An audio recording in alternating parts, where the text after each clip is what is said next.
दुख और तकलीफ इस बात की है कि मैं अगर हिसार में आऊं और आपसे ये कहूं कि मुझे हिसार के किसी म्युनिसिपल स्कूल में चपरासी बना दो, तो आप कहोगे राजीव भाई आपकी क्वालिफिकेशन क्या है, और मैं कहूं मेरी कोई क्वालिफिकेशन नहीं है, तो आप मुझे म्युनिसिपल स्कूल का चपरासी भी नहीं बनाओगे। और कल को मैं हरियाणा का चीफ मिनिस्टर बन के आ गया, तब क्या करोगे?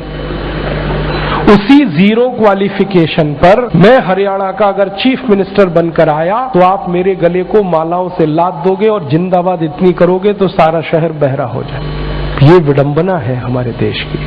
जिस व्यक्ति को मिनिमम क्वालिफिकेशन के आधार पर किसी स्कूल का चपरासी नहीं बनाया जा सकता, वो व्यक्ति मुख्यमंत्री हो सकता है, राज्यपाल हो सकता है, प्रधानमंत्री हो सकता है, राष्ट्रपति हो सकता है। विडंबना इस देश की पता है क्या है? जिस व्यक्ति ने जिंदगी में कभी खेत में हल नहीं जोता वो कृषि मंत्री। सालों साल इस देश में शिक्षा मंत्री ऐसे लोग रहे जो कभी स्कूल नहीं गए पढ़ने के लिए। मैं बस नाम नहीं ले रहा हूं, बाकी आपको सब पता है। इस देश में एक व्यक्ति ने जिंदगी में कभी चाय की दुकान नहीं चलाई, वो देश का वर्षों वाणिज्य मंत्री रहा जिसने दुकान नहीं चलाई कभी।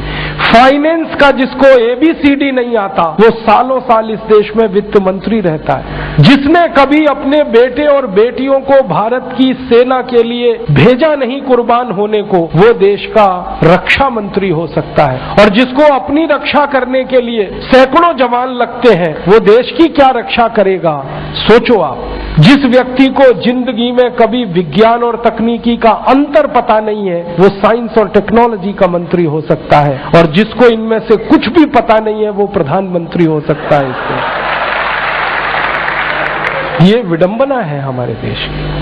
अज्ञानी व्यक्ति ज्ञानियों पर शासन कर सकता है, और हमारे शास्त्रों में कहा गया है, वेदों में कहा गया है कि अज्ञानी व्यक्ति जब ज्ञानियों पर शासन करे तो समझ लेना देश और समाज का बंटाधार ही होना है। हमारे देश में यही हो रहा है।